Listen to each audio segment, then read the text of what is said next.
সরকারের দেয়া ধান কাটা মেশিন এখন গলার কাঁটা হয়েছে কৃষকদের। বিভিন্ন যন্ত্রাংশের অভাবে নষ্ট হয়ে পড়ে আছে দিনাজপুরের শতাধিক হারভেস্টার মেশিন।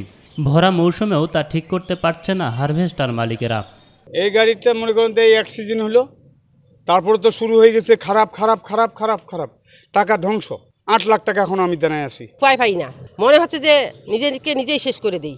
জেলার বোচাগঞ্জ উপজেলার ভররা গ্রামের কৃষানী জেবুন নেহার জমানো 5 লাখ টাকা ও ঋণ নিয়ে গত বছর একটি কম্বাইন্ড হারভেস্টার মেশিন সরকারের দেয়া ভর্তুকি মূল্যে ক্রয় করেন তিনি।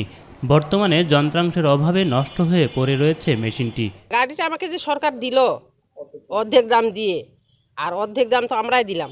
ঋণ মাহাজনে আমরা গ্রেপ্তার। এখন এই ঋণ মাহাজন পরিশোধ করবো না সংসার চালাবো না, গাড়ি তো পড়েই আছে। চলতি বোরো ধানের ভরা মৌসুমে ফসল ঘরে তোলায় যখন ব্যস্ত কৃষক, ঠিক তখন কর্মহীন সময় পার করছেন হারভেস্টার মালিকেরা। আমি গাড়ি নিছি দুইটা টাকা কামাই করার জন্য, কিন্তু আমি গাড়ি নিয়ে কামাই করতে পারতেছি না। গাড়ি দুই সিজনতে আমরা বসায় রাখছি। এখন মনে করেন ধান পাকতেছে মাঠে, কিন্তু ধান কাটতে পারতেছি না, গাড়ি এখন বাসায় পড়ে আছে। সরকারি ভর্তুকি মূল্যে হারভেস্টার মেশিন নিয়ে বেশ বিপাকে পড়েছেন তারা। বর্তমানে ঋণের সাগরে ডুবছেন বলে দাবি কৃষকদের। আমি এই যন্ত্রটা নিয়ে আমার কাছে এখন গলার কাঁটা হয়ে গেছে। আমি না পারছি যন্ত্রটা সঠিকভাবে চালাতে, না পারছি মানুষকে সেবা দিতে। প্রতিনিয়ত আমার এই যন্ত্রটি নষ্ট হচ্ছে এবং পার্টসের এত অধিক মূল্য, এবং এই পার্টস কোনো খোলা বাজারে পাওয়া যায় না। মাল পাচ্ছি না ঠিক মতন, তারা সাপ্লাই দিতে পারতেছে না।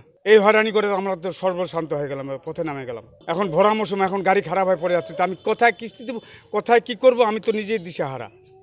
ধার দেনা মাহাজন করে আমার বহু টাকার লস। এ বিষয়ে লিখিত ও মৌখিকভাবে একাধিকবার স্থানীয় কৃষি অফিসকে অবহিত করা হলেও হারভেস্টার মেশিনগুলো মেরামতের বিষয়ে কোনো সুরাহা হয়নি বলে দাবি কৃষকদের। এখন আমরা কি করব, কেউ তো সমাধান দিতে পারতেছে না। ইঞ্জিনিয়ার বলতেছে আমরা কি করব, তারা বলতেছে, কালকেও গেছিলাম আমি, ইঞ্জিনিয়ার বলতেছে আমরা কি করব। গাড়িটার সার্ভিসিং পাচ্ছি না আমরা, কৃষি অফিস থেকেও আমাদের সার্ভিসিং দিচ্ছে না, এবং বাইরের মেকানিক্সের কাছ থেকেও সার্ভিসিং পাচ্ছি না আমরা। সার্ভিসিং যদি না পাই তাহলে গাড়ি আমরা কিভাবে চালাবো, এবং পার্টস নাই, পার্টস পাচ্ছি না। পার্টসের মালামালের দামও বেশি, পার্টসের মাঠে নামাইলেই গাড়ি সমস্যা।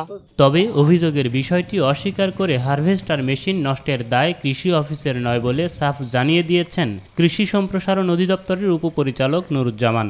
এ পর্যন্ত আমার কাছে কেউ কোনো অভিযোগ করেনি, বলেনি যে আমরা সমস্যা হচ্ছে। আমি তো তাকে ওই সার্ভিসটা দেওয়ার জন্য প্রতিশ্রুতিবদ্ধ না, যে ক্রেতা তাকে বিক্রেতা কোম্পানিগুলোর কাছ থেকে সেই সার্ভিসটা নিয়ে দেওয়ার ব্যাপারে সহযোগিতা করি।